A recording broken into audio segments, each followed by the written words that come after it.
थाटात पार पडला भादोला येथील जगदंबा यात्रोत्सव। गावातून देवीचे सोंग काढून पारंपरिक पद्धतीने झाली 5 दिवसीय उत्सवाची सांगता। बुलढाणा तालुक्यातील भादोला येथील जगदंबा माता यात्रोत्सव मोठ्या उत्साहात आणि भक्तिभावात साजरा करण्यात आला। 5 दिवस चालणाऱ्या या उत्सवाची आज 31 मार्च रोजी सांगता झाली। गावातून देवीची शोभायात्रा काढण्यात आली। यावेळी भाविकांनी दर्शनासाठी एकच गर्दी केली होती। विशाल उत्तमराव सिरसाट यांना यंदाचा देवीच्या सोंगाचा मान मिळाला होता। भादोला येथे जगदंबा माता उत्सवाची गेल्या शेकडो वर्षांची परंपरा आज तागायत कायम आहे। सर्वधर्मीय नागरिक या उत्सवात मोठ्या भक्तिभावाने सहभागी होतात।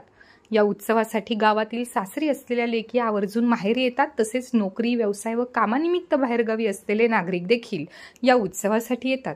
दिवाळीसारखाच सगळ्यांच्या घरात हा उत्सव साजरा होतो। होळीपासून एकनाथ षष्टीपर्यंत 5 दिवस हा उत्सव चालतो। होळीपासून दररोज सायंकाळी एक अवतार काढल्या जातात। रंगपंचमीच्या दिवशी सकाळी गावात बैलगाडीतून रंगाची उधळण केली जाते आणि पुढची देवीच्या सोंगाचा मान कुणाला द्यायचा हे सर्वानुमते ठरवले जाते। यावर्षी विशाल उत्तमराव सिरसाट यांना देवीच्या रूपात सजवून गावातून सोंग काढण्यात आले।